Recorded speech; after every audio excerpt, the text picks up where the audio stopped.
This is the Flabbergasted podcast, where we just can't believe you haven't seen it. Every episode, we discuss a movie that one of us has seen and the other hasn't. Follow us on Instagram @FlabberPod and subscribe in your podcast app of choice. I'm your host, Jessica. Let's get to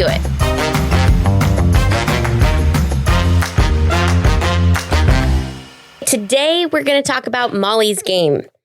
Molly's Game is a 2017 film directed by Aaron Sorkin. It's 2 hours and 20 minutes long. It is the true story of Molly Bloom, an Olympic-class skier who ran the world's most exclusive high-stakes poker game and became an FBI target. Interesting things of note before we get into it is that this movie trivia is a little mix of true story and fiction.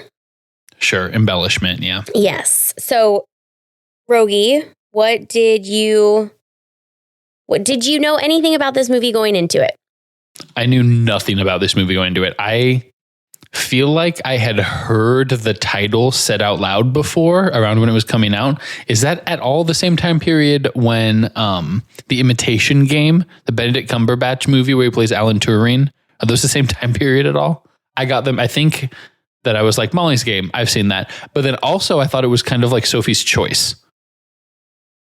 Just because of the phrasing. Woman's name, singular, short noun. Okay, that's very interesting. Also, The Imitation Game came out in 2014, so 3 years later, but in that time range, you were doing what? So you might not have really paid that much attention. I was still teaching school, yeah. So that at least gives you an idea of how aware of this film I was at the time. So I don't remember where I saw this, like if I saw it in the theater or at home. I'm being told by our peanut gallery that I saw it in Chicago. Jeremy, if you want to be on the pod, come on the pod. We saw this on New Year's Eve? Let's watch Lord of the Rings together. That's the movie we saw? Oh my gosh, such a story. We saw this movie on New Year's Eve in Chicago when we went up with my mom and dad for a wedding that they were invited to. And we're like, let's just go to Chicago with them. It'll be fun. And it was freezing cold. The coldest temperatures ever. That's an exaggeration, but it's so cold. Like my phone battery dropped. It was crazy. Because of how cold it was? Yeah. Like that was a thing. But interesting. Anyways, you strike me as someone that's always cold. That's also true. Yeah. But my phone isn't always cold. It's just a vibe people give off. You're one of those cold people. I'm always hot. But we saw this movie because it's an Aaron Sorkin movie. And Aaron Sorkin did shows like The West Wing, yeah. Studio 60, Sports Night. He also did The Social Network, which is not my favorite movie. And we really liked him. So I haven't seen it. Oh, darn it. We might have to do that one. Aaron Sorkin month. So I remember seeing it. We loved it, obviously. And it's a really good movie. I would recommend it. So what is... Wait. Social Network? I don't think it's worth it. Full on cannot hear you right now, Jeremy. So he's thinking that we don't know if it was released in 2017 or 2018. There's discrepancies in the interwebs reporting. My brief Googling, I thought it was 2017. That's what I have too. I've been telling people it was a 2017 film starring Jessica Chastain. And Idris Elba. Let's not forget him. Starring is a stretch for Idris Elba. He is not in the movie as much as... One of my notes is, I wish there was more Idris Elba. Oh, yeah, for sure. So, okay, breaking it down, it opens with voiceover. How do you feel about voiceovers? I'm fine with voiceover. One of my notes is that... it's a part of the voiceover that's much later, but I compared it to Ocean's 11 a little bit in that way. When George Clooney is like explaining kind of the heist or like the steps leading into the heist while you're watching something else. Oh, yeah. And I feel like it does a good job of like making me feel like I'm tracking. I'm like, yes, yep, you're saying what I'm thinking, right? I'm on the same page as you, voiceover, even if I'm not totally on the same page. I feel like it would not have gone as smoothly without the voiceover to help me process everything that I was seeing, because there was so much going on, and it was it was either kind of slow or like super fast. Yeah, and it was jumpy between the timelines. Between the two timelines, there was some jumping, and then there's a third timeline in there that doesn't get brought up very much. You forget about the third timeline. Yeah, so how did you feel about the jumping back and forth? I'm fine with jumping back and forth. I don't have a problem with it. In terms of understanding it, that's one of Rachel's big things. Is she does not like flashback, flash forward movies that it turns out were entirely a flashback, that kind of thing. She hates it.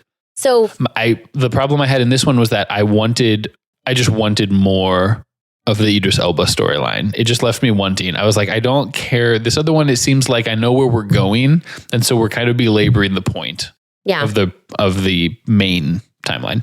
So fun fact for all of you listeners at home, Rachel texted me and was like, Molly's game was good. I really liked it. Mm-hmm.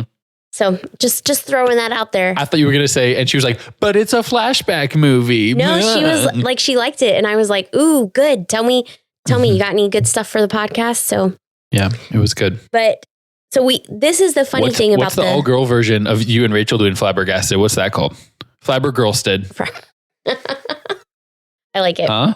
That's just off the top of my head. We could do that. We could have a Rachel Day. So I have this whole FBI raid thing always kind of threw me because you aren't expecting that, right? And it happens in the beginning, sort of the beginning-ish. What did you get what was going on at that point in the movie? I definitely thought that it was like she'd gotten swatted or something. Like I didn't think that it was sincere. I thought that it was like someone just trying to get to her.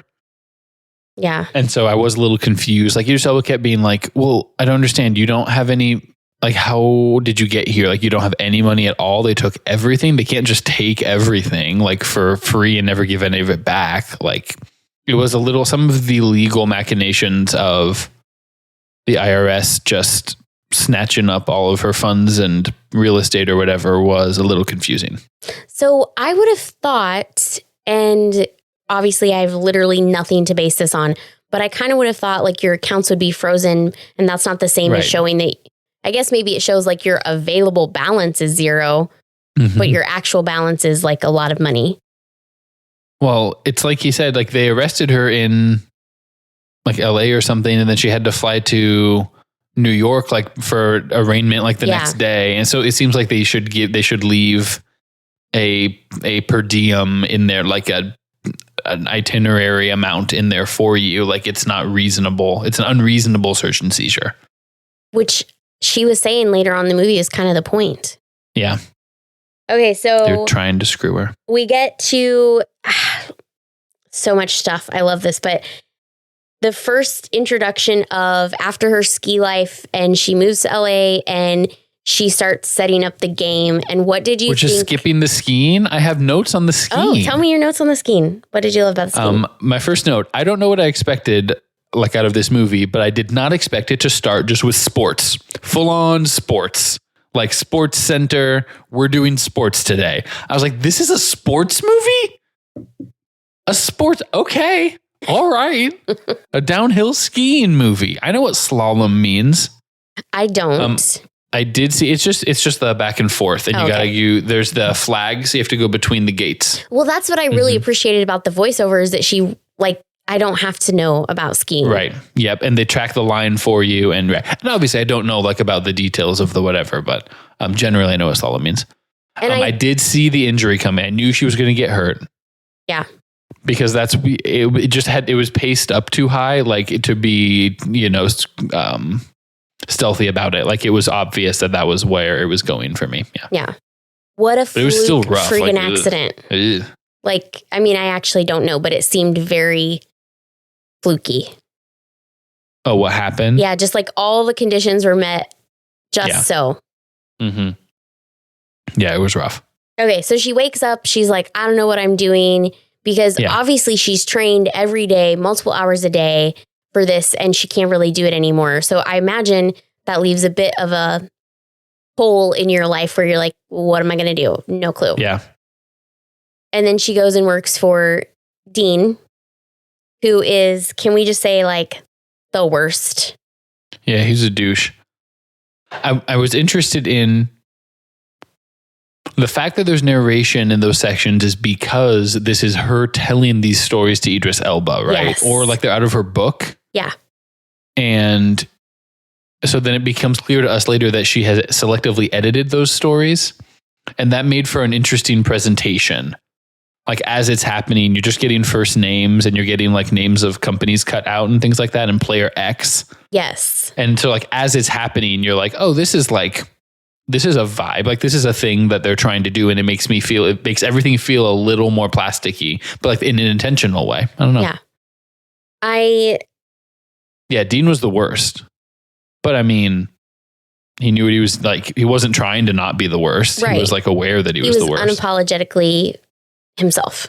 Yeah. Which in one sense, good for him, but also you're Live horrible. your truth. I did have a note here she's so freaking quick at those numbers.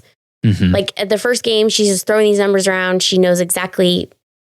I'm not very great at math. I'm not horrible at it, but I like to verify my answers. I'm not going to be throwing math off the top of my head. We know this from playing Dutch Blitz the other day. Not my thing. But I did write down, it was so relatable when she says, I showed him what a spreadsheet was. And he's like, you're keeping track of all of I don't remember what he called it. You're keeping track of that. And she's like, yeah, it's in the spreadsheet. Yeah. And he's the book. Where's the book? Where's your book? He's like, so what is that word? Skeptical about it. And I relate so hard because I am good at spreadsheets and I am good at like data. And I'm like, I don't know why you wouldn't use a spreadsheet to do that. Yeah. Other than for literal security purposes, right? Because it's the push and pull of like, I don't want to leave a physical paper trail. Yeah. But in 2023, doing it on a spreadsheet is more of a paper trail. You know, it's a digital paper trail in a different kind of way. Yeah. And those blackberries, I agree that I thought that they were doing a good job of making her seem smart in that section. Like she was just whip, like boom, boom, boom, getting him the bagels and figuring stuff out and and she's like learning the poker stuff quickly in a way that endears you to her. Yeah, I agree. I wish I could learn stuff that quickly. Okay, so she gets the game, she moves it to the hotels. Yep. And you start seeing the other people coming in. What did you think about Player X and his whole vibe? I liked Michael Cera. I thought it was good. I didn't see it coming that he was going to full on turncoat on her, but they did a good job of it being like a pattern. One of my issues with this movie is I don't know what it's about really. Like what movie is it? Is it like this kind of movie or that kind of movie? And so there's points where I was like, oh, this is a daddy issues movie. And then it turns out and then there's just no daddy for a long time. And then it comes back in the end. And then it was for a while here when Dean accuses her of sleeping with the players. And then later Michael Cera kind of does too. He does the same, like, well, you flirt with everyone else, but not with me. I was like, Michael Cera, I thought you were better than that. Him pretending to not know why it was a big deal that he was staking the other players. Like, that's clearly not okay. Right. And so it became this is about a really smart, attractive woman overcoming sexism in a male dominated field kind of ironic sort of way. Like a reversal of expectations. And then it kind of was about that, but then it kind of wasn't. And so then about 2/3 of the way through, I was like, oh, this is like based on a book. So this it's not about any of these things. This is just like her telling her experiences kind of in a way that makes her seem smarter than she is. In a way that makes her seem smarter than she is. I'm assuming so. I'm assuming she's not like an actual full on genius. She could be smart. I don't know. She was it's a movie. It's an Aaron Sorkin movie character. She's like crazy, snappy, witty. She was that's actually a Gilmore Girl. Like it's not, you can't just go boom, boom that fast with comebacks and stuff. Something that I didn't notice the first time I watched it. Actually, maybe I did. It was a while ago. But anyways, rewatching it is when she says, waiting for the call that I knew was going to happen. Yeah. And she says that, I think it's 3 times, right? When Dean fires her, when Player X takes the game, and then when she thinks the mob guys are going to call her up. And she just got lucky because they all got arrested. Yes, which was crazy. Okay, so I don't want to jump too far ahead. All the crazy stuff happens. Player X takes the game. She moves to New York, and she decides she's going to do it there. And then what I really like about that part is she starts for lack of a better term, networking with these other ladies and pulls them in, and they're all smart too. Right. That's when it's like Ocean's 8 meets Rounders or something. Like it becomes... That's the height of, that's what this movie is about, is it's about smart ladies one-upping the guys sort of thing. Yeah. Yeah. And then, so I don't remember. The stakes were too high though. That was it was hubris. They flew too close to the sun. Oh, she quintupled the stakes. Instead of a $10,000 game, it was like a $200,000 game or something. It was like, that's not... Because she wanted to get back at Player X, who wanted to raise the stakes. Yeah. She did. Like she pushed for it. I don't remember when this scene shows up in the chronological order of the movie, but when it flashbacks to like the home scene of her dad doing those questions, that's one of those times I'm like, where's this coming back around? I'm not sure I follow. Like I knew it was significant. Are you talking about at the bottom of the hill when she's like, I'm cold and tired, and he's like, oh, so you're quitting and I hate you? Or are you talking about them at the kitchen table where she's like, you're being a douche? I was talking about when he asks her the questions and you're like, okay, this is at the end. Important. Well, he asks them early on and then they replay that scene at the end or towards the end. Gotcha. The camcorder scene. What do you think about marriage and all of that stuff? But I did bypass the scene where she's sledding and he's like, what's another word for tired? Yeah. And I was like, that's so freaking manipulative. It's not even... Like not that he's not even trying to be a good dad at any of him being a dad scenes. He's just being a jerk. So that's another like little hint. And you're like, okay, this is a memoir written from her perspective, like is the basis for this film, right? Which maybe he was a big of a jerk, but like that's how you're going to portray it, obviously, in that context. Yeah. So then we get to New York and... Well, I didn't answer your question about the camcorder scenes, like her not seeing, like her saying like marriage is a sham, like brought on by society or whatever. Yeah. Yeah. I thought that was setting her up as like a too smart for everything wasp, like going to be a Harvard lawyer. Like it just was playing into the, I'm precociously a genius. Yeah. But also world-class athlete. Really, I thought it was like unrealistic. You're a teenager that you think you know everything. That's what but also you do know a lot. You're a teenager that can kind of back it up. Yeah. Okay, so then we I don't remember when that scene is, but then I'm going back to my original timeline there. Is she's in New York, she gets more people in. How about her driver betraying her to the mobster guys? Yeah, that was...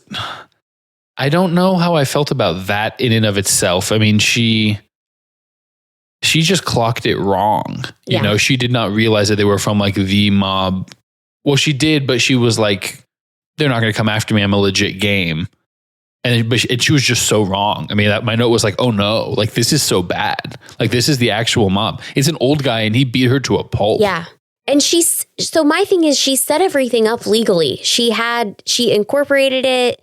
She was paying her people. Mm-hmm. So I don't understand. She should have vetted him harder. Well, that's one thing, but I also don't understand why she wasn't like, and maybe this is because I'm not a criminal mastermind, but why she didn't have like a security firm transporting her cash. Yeah. Yeah. And stuff like that. But yeah, so she gets beat up, which that always kind of irritates me because it was really harsh scene. Oh, yeah, it is. Like, not in the same way. Like, she didn't even look through her peephole to be like, oh, this isn't Gregor giving me the packages. This is like a mean version of Hagrid. Yeah. And then she goes down. Well, I don't want to skip too far ahead, but she gets all the money, gives it to him. She cleans herself up. It takes like, what did she say? They were off for 2 weeks. Yeah. Mm-hmm. And then she finds out that one of the guys, the poet guy, who I don't know how she put up with all that stuff. You're talking about Chris O'Dowd? I think so, yeah. Who gets drunk and then he says stuff that sounds like the opening to a detective novel? Yeah. Yeah. Like, what is he even doing? So then he talks about how he was an informant. Mm-hmm. And then when did you figure out how they were connected to the mob? I want to be clear. I never did. I never figured it. You're talking about the Russian mob guys? Yeah. Well, the Russian mob guys were introduced as... How did you not know they were members of the Russian mob? Like we knew they were in the Russian mob before they came into the movie. Yes. And so the twist wasn't that they were in the Russian mob. The twist is that she legitimately didn't know at the very end, right? Until he. So we didn't have to think about it that much. We were just like, oh, it's these Russian mob guys, but like they're in a fun way. They're like the fun Russian mob guys, the twins and the one with the paintings, and I don't even know if two of them were twins, but like brothers or something. Yeah, that was fun. They were fun. It was good that Chris O'Dowd brought them over. I don't understand him being an informant was what led to the sting happening. There's also a lot of bad Brad, and then he, in part of his deposition, got her and other people in the game in trouble, and then they paid off that settlement somehow. Yes. And I got lost in the weeds a little bit in the middle, in a middle chunk there with like the mechanisms of what she's legally in trouble for. Okay, you know what I mean? So Bad Brad was playing in the LA game, and he was getting people to invest in his business during the game. Which was a fake investment fund, basically. So he got in trouble and spilled the beans about how he got all these people invested, blah, blah, blah, and named her and named other people. Even though what she was doing was strictly legal. Yeah. Because he blamed her for enabling his gambling addiction. That's what I tracked. Yeah. Which she did not do, but you can't prove that. Right. So then she had to pay a bunch of money as part of that. And then their names got named. And so that was why she was willing to put those names in the book. Yeah. But there's some of that mechanism of like exactly she was in a deposition, then the book, when the book did come out and how well did it do. And there's some of that was kind of yada yada that like flew over my head a little bit. So then we go to New York and the other guy's involved in the sting, and they're trying to say that she laundered money for the Russian mob when she didn't actually know. But it looks like she did. Yes. Fairly. And she didn't actually know that they were in there or that they were part of the Russian mob because they're obviously not telling her. And she didn't vet them as well as she should have because they came over from another game, is what I gathered. Yeah. So it took and she was on drugs at that point. Right. So she wasn't doing her best. She was not doing her best work anyways. Right. She was on top of her game the way she was back in LA. Yeah. What did you think about the whole hard drive conversation? When she's like, every time I changed computers, I kept my hard drives, and she's like, I'm going to go burn them and set them on dynamite. And he's like, no, you can't do that because that's destruction of evidence or whatever. Yeah. Well, and then Idris Elba gives her his phone and is like, this is collateral to prove that like, I'm not going to let that stuff get given up. So then, at a certain point it becomes, she's like a free speech martyr. Like she's going to take the dive so that way all this information doesn't ruin the lives of all the other people, but that's worth it to her from like a moral standpoint. Yeah. And it becomes, that's what the movie's about, is the injustice of the legal system. Yeah. We couldn't quite decide what the movie was about. I love that it's about all of those things though. Is it about all those things or is it about none of those things? It's about all of those things. If you walk away from this movie thinking about any single one of those things, the movie did its job. So it's a Schrodinger's movie? If you don't open the movie, then it could be all of those things simultaneously. But then once you see one of them, then it's about that thing. See, my thought is that if it's going to be a daddy issues movie, it should have been more of a daddy issues movie. It was like a quarter of a bunch of movies, but that doesn't mean that it became a full version of all of those movies just because none of them won out over the other ones. I have some notes that we're skipping over, just some general broad ones. Do you want to hear them? I forgot them. Yeah. Yep. Okay. Give it to me. Sleeping with her phone in her hand. She did that several times and woke up to a call with her phone like sitting there on her chest. I thought they called back to it, and I noticed that. I thought that was good. I thought Michael Cera did a good job in the role. He was like, he does a good job as the friend guy who you're like not worried about like coming on to you because like you're a good guy, and so like we can like, he's the one that gets it and is like, we're together. But then he flips, and so that's effective when he flips on her. Oh yeah. And then I thought he might have been joking. Like I thought he was going to come back, but I never did. Also, I think that the whole movie, I was like, she looks like someone. And I know that that's a bit about how like all of these redheaded actresses look the same. And it's like, oh, it's Rachel McAdams or it's like whoever. Or the one from The Office. Who's the one from The Office? From the second, where she's the purse girl. You know what I'm talking about? I didn't watch The Office. Oh, man.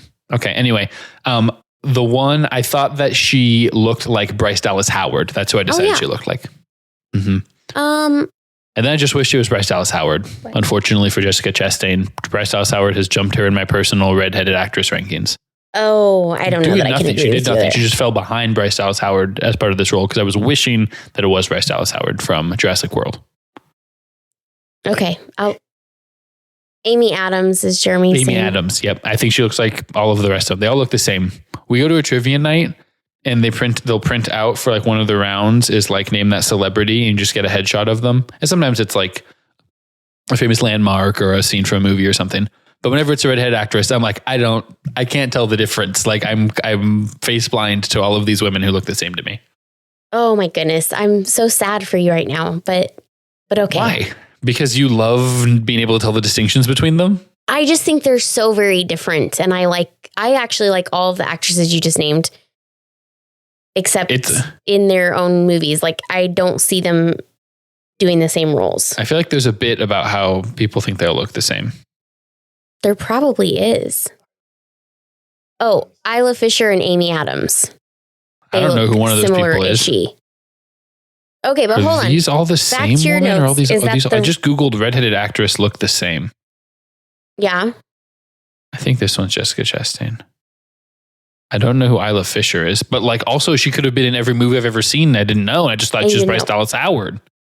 Yeah, I've seen this. I just don't know what I've seen. Did that hit all of your notes that we were skipping over? Amy Adams does look like Pam Beesly, Jenna Fisher, though. So that's wild.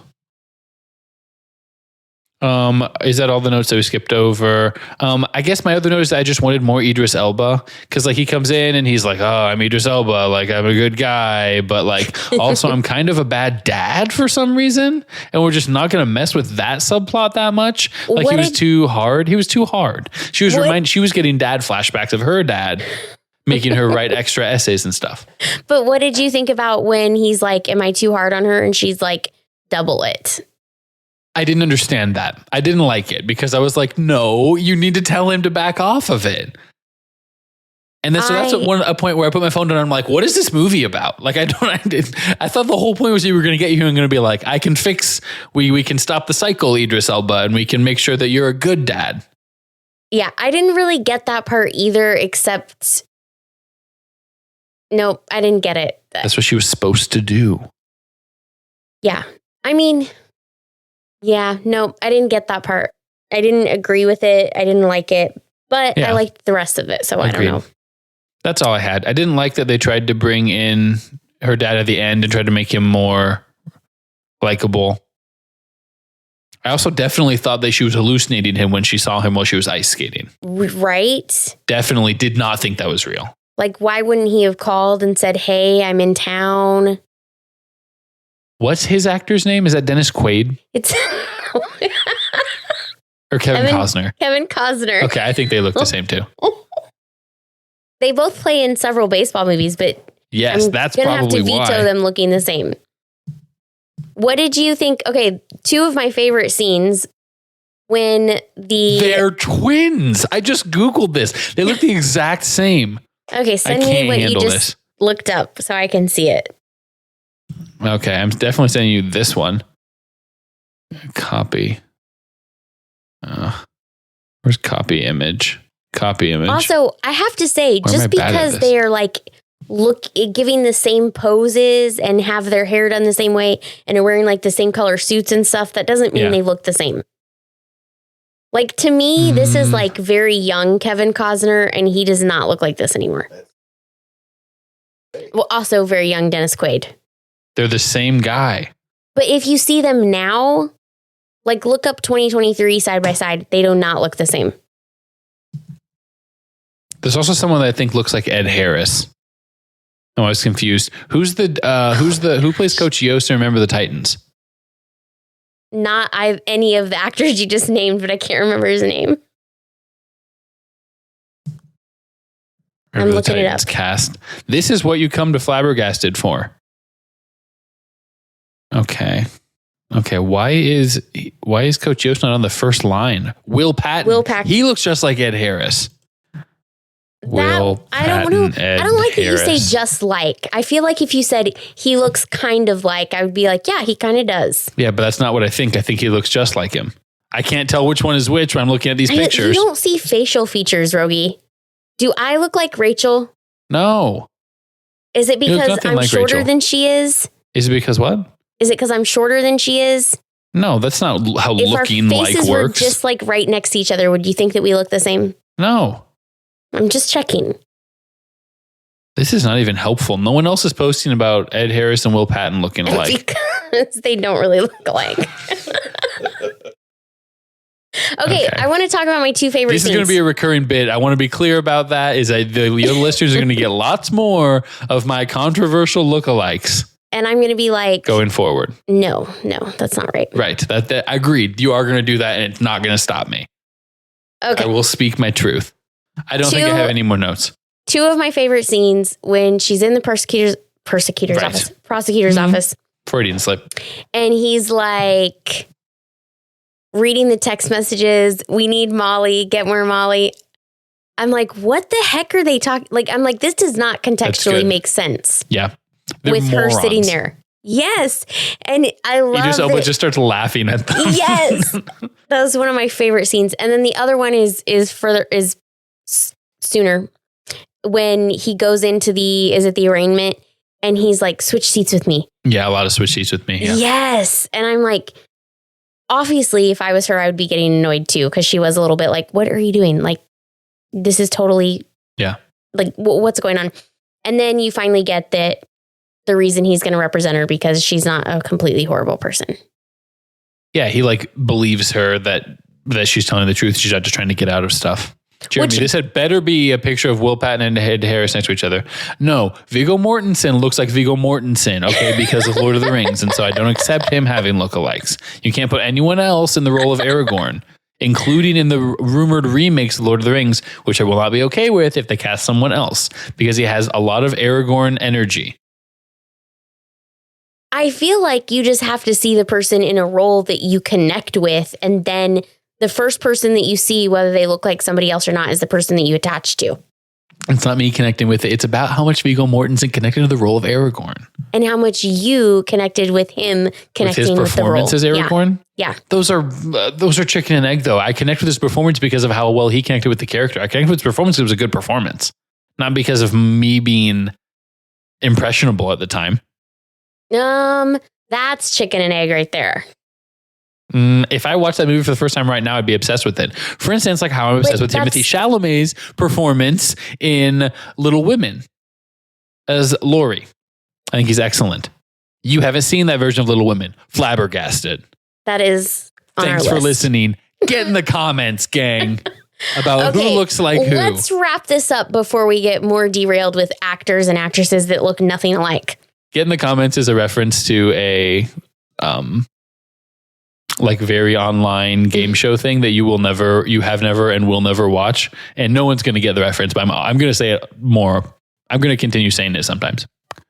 Go on. What other notes do we have about Molly's Game? You're allowed to. Okay. That was it. Did you like it? Yes, I liked it. I could see myself watching it again. Really? I enjoyed it. I like a movie about poker. We didn't even talk about my boy Harlan. Harlan, my actual boy, my guy, Harlan. And who looks just like Ed Harris.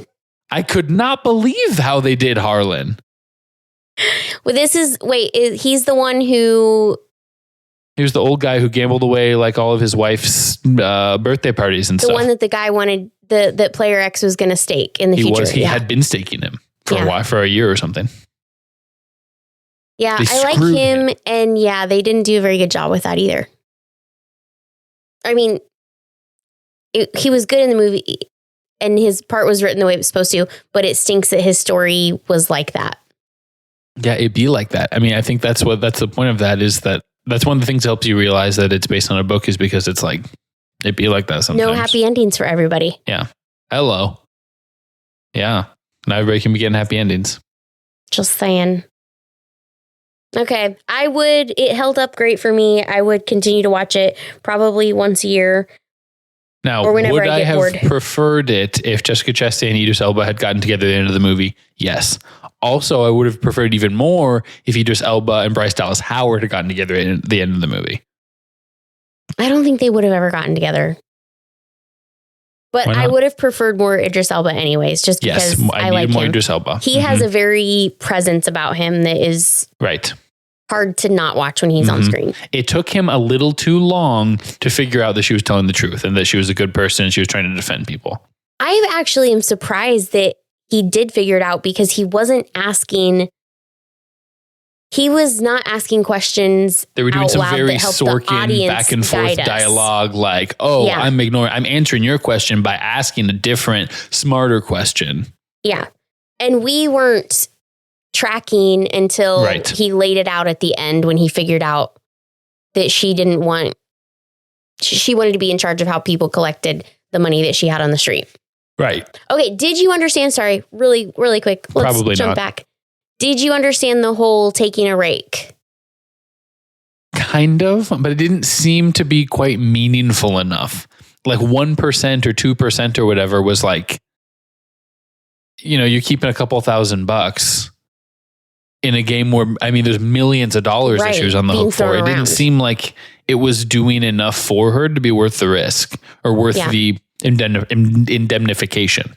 And understanding that the taking of the rake is literally the only thing that she was doing that put her in illegal territory. Right. Besides the drugs. Yeah. Well, yes. According to the game, I can't do anything about the drugs. Okay. Would see it again. I feel like we need to write that down. Jeremy, if your role is to just Google the stuff that we are talking about and then posting it in the group chat, that's a good role. You're doing the right thing. That's what, as a producer, you should be doing, and I appreciate it. But you do need a mic in front of you so you can occasionally chime in and agree with me about people looking alike. I don't think he's going to agree with you. He's shaking his head fine. no. I'm just looking for occasional. It makes it all worth it when you guys are like, actually, I can see that one. When you get one that I can see, I will definitely. That's all I ask is that you sincerely evaluate each one as I bring them up, and you don't just give me a blanket. Oh, it's going to be Rogge he's bad at these lookalike things. That's all I ask. I'm going to say that you're bad at them, but I will truly evaluate them on a case by case basis. Okay, shoot. But you're leaning towards bad. The actress that plays Galadriel. Okay, Kate Blanchett and Tilda Swinton. I buy that one. I can't tell which one is which sometimes. Tilda Swinton is the one that is bald. In the Avengers movies. Yes. Yes. And Kate Blanchett was in Monuments Men. Yes. Nailed it. That one I would agree with. Thank you. Just so you don't, drop out of the podcast. Get in the comments, gang. Okay. We are done with Molly's game and we'll see you the next time. Goodbye. Bye.